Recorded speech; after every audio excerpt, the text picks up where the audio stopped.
A place to remember dates. What day is it today? Gosh, you've got me. I don't know what day it is.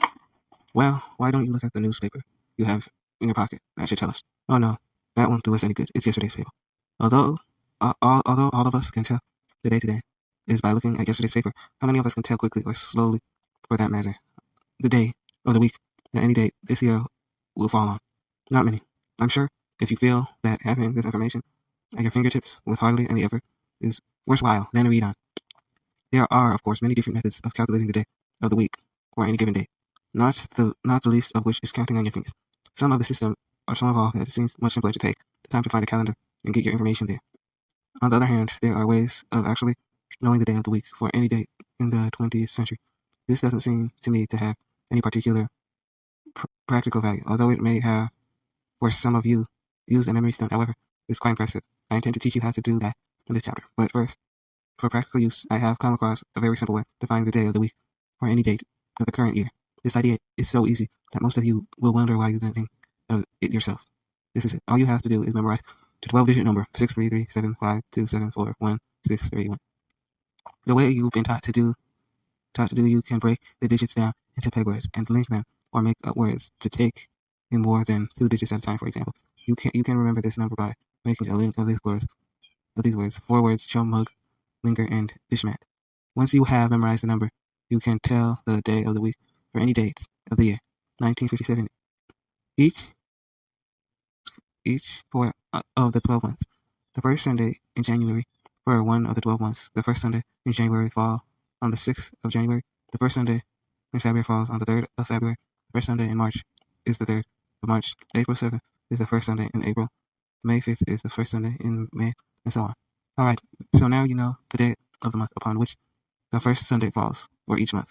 How can this help you know the day of the week or any date of the week of the current year? Simple. You wish to know the day of the week for August 22nd, 1957. You know the day of the week for August 22nd in 1957. You know the first Sunday of August is the 4th of the month. Knowing this, your calculations are elementary. If the 4th is Sunday, then the next Sunday is the nth, and the following Sunday, the 18th. The 18th is a Sunday, so the 19th is a Monday. The 20th is a Tuesday. The 21st is a Wednesday. And of course, August 22nd is a Thursday. Do you want to know the day of the week on which Christmas falls this year, 1957? Well, thanks to the 12-digit number, you know the first Sunday of December is the first of the month. Therefore, the 8th must be a Sunday. The 15th is a Sunday. The 22nd is a Sunday. If the 22nd of December is a Sunday, the 23rd is a Monday, the 24th is Tuesday, 25th of December, Christmas must fall on Wednesday this year. Here is the way my mind actually works when I want the day of the week for any date this year. I use the words chum, mug, linger, and distant to remember the 12 digits. I know the word chum gives me the first digit. It gives the first Sunday of the month of January and February. The word mug tells me the first Sunday of March and April. Linger gives me the same information for May, June, July, and August. And I know that dishmat represents September, October, and November and December. Now, if I want to know the day of the week for, say, November 9, 1957, I immediately think of dishmat. I know that the third constant sound of this word represents the first Sunday of November. The first Sunday is the 3rd, therefore, the Loth of November is also Sunday. And if the Loth is Sunday, the 9th of November must be a Saturday. If in your particular business, it would help you if you knew the day of the week for the present year and the following year. Get a hold of the next year's calendar and memorize the 12 digits, whether they are making up a link of 4 or 5 words. You could do this for many reasons as you want to, but I don't believe it is practical for more than 2 years. However, the memory feat that follows is also a practical method of knowing the day of the week or any day in the 20th century. As a stunt, you would tell your friends that you memorized all the calendars of the 20th century to prove it. Ask them to call out any day of which they, with themselves, know the day of the week. This is necessary, of course, so that they can check your answer. Most people remember the day of the week of their wedding, graduation, or other important anniversaries. When the day is called, you almost immediately tell them the day of the week for the particular day. To accomplish this, you must know 2 things besides the month and day, the month, day, and year. A certain number for the year, which I will refer to as the year key, and a certain number for the month, which I call the key month. Perhaps if I explain the method and procedure before going into the technicalities, you would find it easier to understand. This is it. Let's assume that you want to know the day of the week for March 27, 1913.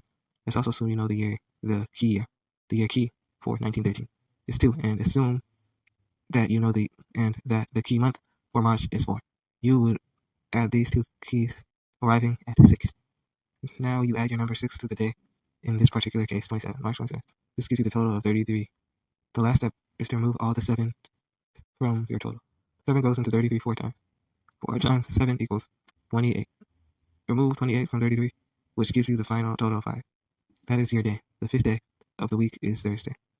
For this step, we must consider Sunday as the first day, Monday the second day, Tuesday the third day, Wednesday the fourth day, Thursday the fifth day, Friday the sixth day, and Saturday the seventh day. March 27, 1913 did fall on a Thursday. Please don't consider this complicated. It isn't actually. You will never have to add any number higher than 7.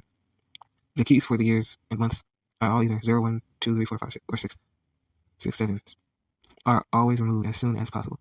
If you had to add a year key of 5 to the key months of 6, you would arrive at 11, but immediately remove 1, 7, which leaves you with 4.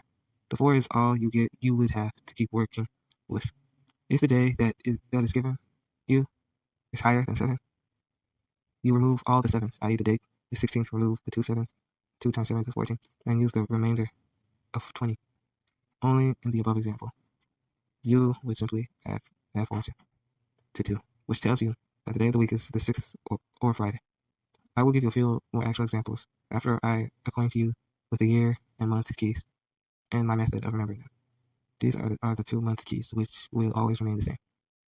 I'll give you a memory aid for remembering each of these keys. The method that follows is one way, and I'll explain one other. You can use whichever you like best, or one which you think of yourself. January is the first month of the year, therefore it is easy to recall that the key of January is 1. February is a cold month. It usually has plenty of snow. Both the word cold and snow have 4 letters, so the key for February is 4. In March, the wind, wows, both wind and blow have 4 letters, which will help you remember that the key for March is 4. April is known for its showers. Shower has 7 letters. All 7 must be removed. So we know that the key for April is 0. The key for May is 2. Do you recall the game we used to play when we were children? The one in which we would say, may I take 2 giant steps? Well, if you remember that phrase, you will recall that the key for May is 2, or you might think of May Day or Maypole, consisting of 2 words. June brick is a common phrase. June bride is a common phrase. Bride has 5 letters. So you will remember that the key for June is 5. For July, you could use this for memory aid. We all know July 4th is a celebration, thinking of the Declaration of Independence in 1776. Take 2 sevens from the year 1776, leaving 1 and 6. 1 and 6 are 7. Remove the 7, leaving 0. Or July 4th is usually associated with firecrackers. The word cracker has 7 letters. Remove the 7, leaving 0. The key for July is 0. August is a hot month. The word hot has 3 letters. The key for August is 3. September is the month during which the leaves start turning brown. Leaves have 6 letters. The key for September is 6. October means 8. Remove the 7, leaving 1. The key for October is 1. November is the election. We vote in November. The word vote has 4 letters. So the key for November is 4. Or November is nth month of the year. Remove the 7, leaving 4. Finally, the big holiday in December. Christmas is the anniversary of the birth of Christ. Christ has 6 letters. So we know that 6 is the key for December. Although some of the above may seem a bit far-fetched, they will help you remember the keys. Another way would be form substitute word for each month. The system of substitute words will be explained thoroughly in the following chapter, and associate that to the peg word. That represents the key number. For 0, use any word that contains the S or Z sound on. 0 is good because it's easy to picture. Here are some suggestions as to substitute words for all 12 months. January, Jan, abbreviation to janitor, associate janitor to tie. February, Feb, federal, man, fib, or fob, associate those to rye. March, object associated with rye marching. April 8th, May, use a person whose name is May, the picture, and Maple. June picture, June bride. July, jewel. August, gust of wind, picture mind being blown about like gust of wind. September, sipped. October, or old. November, ember. November, December, decimal. Deceased, or deceased. You can use either one of the 2 methods, or the one that you come up with yourself. Now we come to the year keys. I'll give you all the keys for the year 1900 to 1987. All the years have 1 for a key are listed together. The years with 2 are listed together, and so on. I would suggest that you use another peg list to help you remember these keys. All you actually need is 6 words representing the numbers 1 to 6, which will not conflict with your basic peg list. You can use any of the lists that I suggest in the previous chapter. The alphabet idea, A, B, and C, etc., or pencil, swan, clover, table, star, yo-yo, etc. For 0, use zoo or suit. Since every year listed begins with 19, you don't have to try to remember, just associate the peg word for the last 2 digits of the year to the word that you are using represent the key numbers. For instance, the key for 1941 is to associate Ra 41 to either swan or bean. According to the list you're using, make your associations for all of them. Go over them a few times, and before you know it, you'll have memorized all of them. It says you now have the information necessary to do the calendar stuff. Except for one thing. If it keeps a leap year and the date you are interested in is for either January or February, then the day of the week will be 1 day earlier than what your calculations tell you. For example, you wanted to find the day of the week for February 15th, 1944. The key for 1944 is 6. Add this to the key for February, which is 4, to get the total of 10. Remove the 7, leaving 3. Add the 3 to the day minus the 7, 15. 15, leaving 3, and minus the 7, 15, day minus 14, which is 3, plus 1, giving you a final total of 4. 4 would ordinarily represent Wednesday, but in this case, you know that it is actually 1 day earlier, or Tuesday. Remember that you do this only for January and February of a leap year. You can tell if a year is a leap year by dividing 4 into the last 2 digits. If 4 goes in evenly with no reminder, then it is a leap year. 1944, 4 into 44 is 11. No remainder. The year 1900 is not a leap year. 2 more examples of the system. It says June 2nd, 1923. 0 plus 5 is 5. 5 plus 2 is 7. 7 minus 7 is 0.